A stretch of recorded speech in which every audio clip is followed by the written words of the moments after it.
Hey guys, what's going on, and welcome to another series. So today we're going to start a new build and a new style, and yeah. So here lately I've been watching like a bunch of castle sort of walkthroughs and descriptive sort of video explanation videos and stuff of real life castles and sort of how they would work and stuff like that. So I thought it would be a pretty neat idea to make a realistic-ish castle. With a little bit of Minecraft flair and Primitive Panther flair kind of thrown on top of it. So we're taking it more of a realistic style instead of more of like the fantasy sort of style, and I'm trying to put that in an overall setting, but I'll touch on that here in a minute.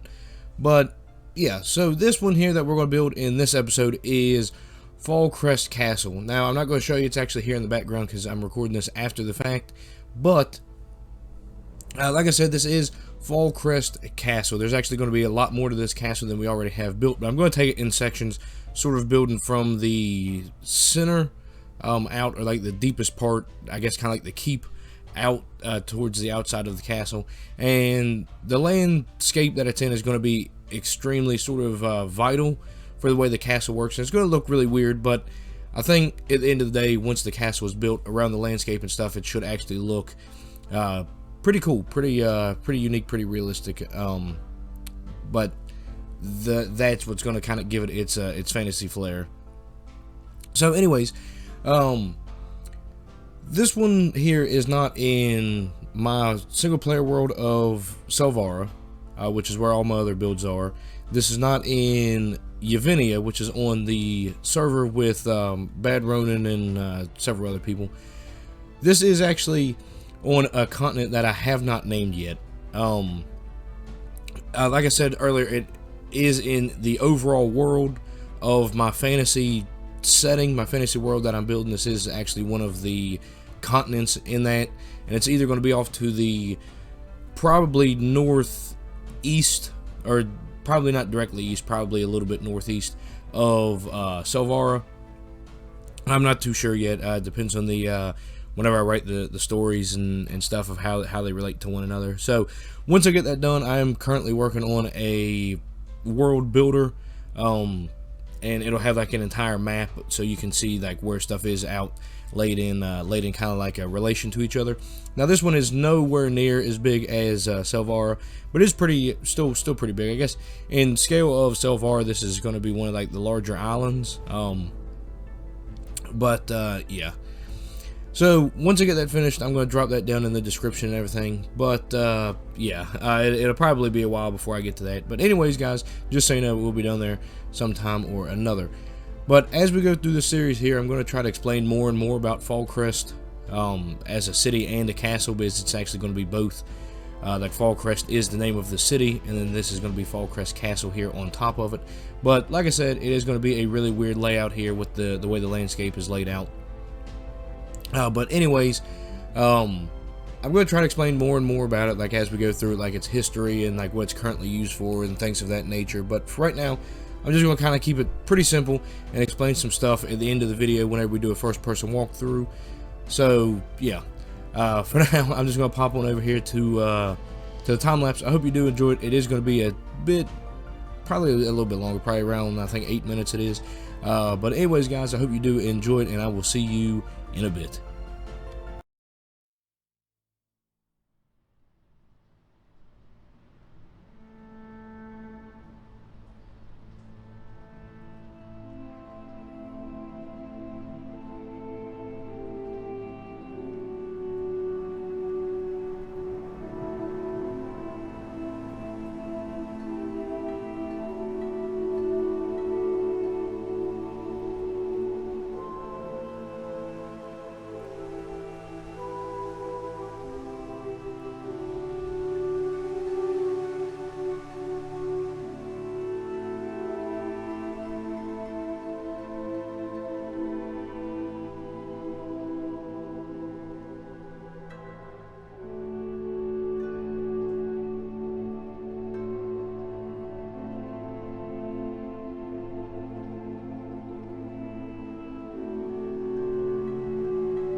Alright guys, so here this is just going to be a quick little walkthrough and stuff. Most of the towers are the same in the inside, so I'm not going to go through all of them. But whenever you come up here, so there's going to be, it's actually going to, like the walkway is going to extend out that way. So that's why it just kind of ends abruptly here. But I have a plan for this little dip. You guys will probably enjoy it whenever I get there, but that's going to be in a later video, of course. So, whenever you come in here, I went ahead and set up like a little portcullis thing. This is going to be a double gate. So what they would actually do with this is, this was actually a pretty common practice. Instead of having one gate, you would have two or three, or however much you could actually spare in the space that you would have. On most Minecraft castles, I find most people only put like one gate or one kind of whatever you want to call these things. A portcullis. I guess portcullis is the whole thing. Or gatehouse is the whole thing. So one portcullis like this, or they have one gate, or like one big like wooden door.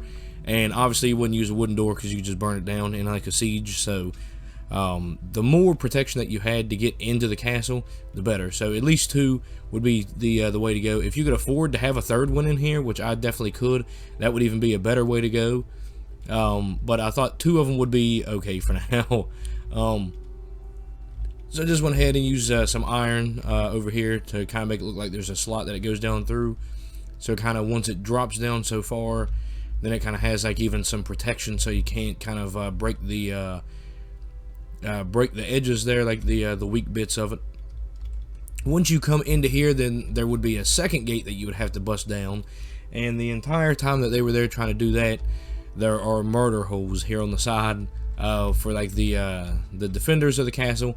They would shoot arrows or spears or even their swords and stuff, stab it through here at the attacking enemy that would get through here. So not only would the army get attacked as they're coming up through here trying to defend this gate, they would come in through here, they would have the murder holes, then they would have the second gate that they would have to bust through, and on top of that there's actually murder holes.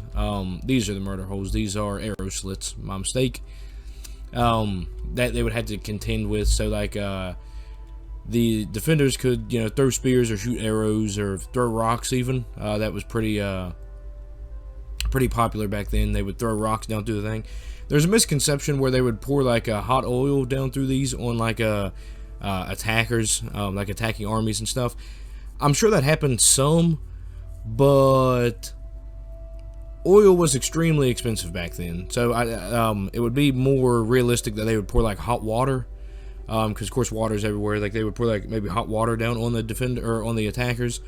Then, like I said, rocks and stuff, so debris from the castle, if it was getting like bombarded by, I don't know, catapults or anything really. You could, honestly, you could throw whatever you wanted to down there. You know, bricks, rocks, pots and pans, I guess. if you had some of those, you could throw those down through there. But then once you come through here, of course, I need to have I'm gonna have a little ramp coming off of that. Once you come through here, you are now like in the bailey of the castle. So we'll get to that stuff over there here in a minute. But as you come in through here, I went ahead and used chisel and bits to kind of give me like a little rail. But as you come in through here, it takes you into the arrow slits that I showed you guys from out there. So there's 1, 2, and 3. And then if you come through this door over here, it actually brings you into the tower of the gatehouse. So then you can climb up the ladder. Then you hear on this level right here, there's arrow slits. And then, of course, this side out here takes you out on the wall. If you come over here, it actually takes you into the top of the portcullis, or into the top of the gatehouse. So there you can see down through there. That takes you down to the gate. And then, of course, these are actually, you can actually operate these because they are just trap doors. Yes. Then, of course, over here there's some arrow slits that kind of lead right back out there. They're actually all over this side. You can see there that there's arrow slits. Oops. I believe I put them on this side as well. Yeah, just in case like the army comes through and you somehow sealed off the gatehouse from the enemy coming in there, you could actually fire down on the enemies as they're going through. I thought it'd be a pretty cool defensive tactic. So then if you follow the ladder up once more, you actually wind up here. Alright, so once you come through these doors over here, it kind of pulls you out on the top of the gatehouse. It does look a little bit plain up here, but once I continue this build and build what I want to, there's going to be some mechanisms and structures and stuff up here. So once that is up, then it will fill in this blank spot some. Don't know how that happened. Okay. Alright, so the last little bit is once you come back in here and climb up this ladder, then you're on the top of the tower of the gatehouse. So just to give you a little bit more of a vantage point, so even if they're up here, like the army, the attackers are up here, you could even seal this off somehow.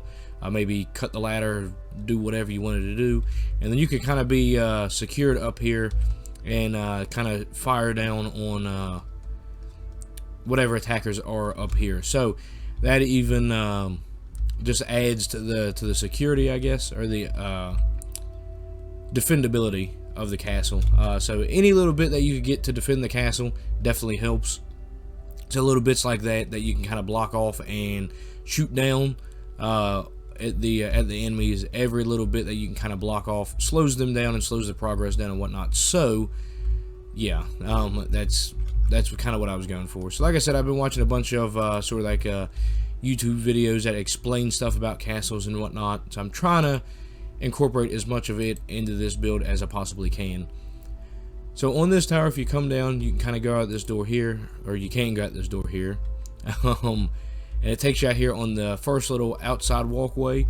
So there you can see down there, I have a plan on what I want to do down here also, but I will get to that here sooner or later. Now, if you're on this wall, this just kind of overlooks the path in. Then you come here into this tower. This tower here is basically the same thing. It's just got defendability all over the place in it. I don't know why that is. That's why that was like that. Okay. So I do need to redo the interior there of that one. So on top of this tower here, you actually have this little, I don't even know what you would call that. I really just put it up here for detail, but of course it just kind of adds a sort of a structure, like in case it's raining or something outside, like the defenders can run over here instead of standing out like on these towers out in the rain or whatever. They can kind of come over here into these huts. So they're kind of just like stations, I guess, is how I would describe them, for like the soldiers that are manned up on the walls and stuff. But then of course, if you come down through the walkway here, you would just get up into the tower through this path right here, this little walkway. Apparently I don't have the floor done in that one.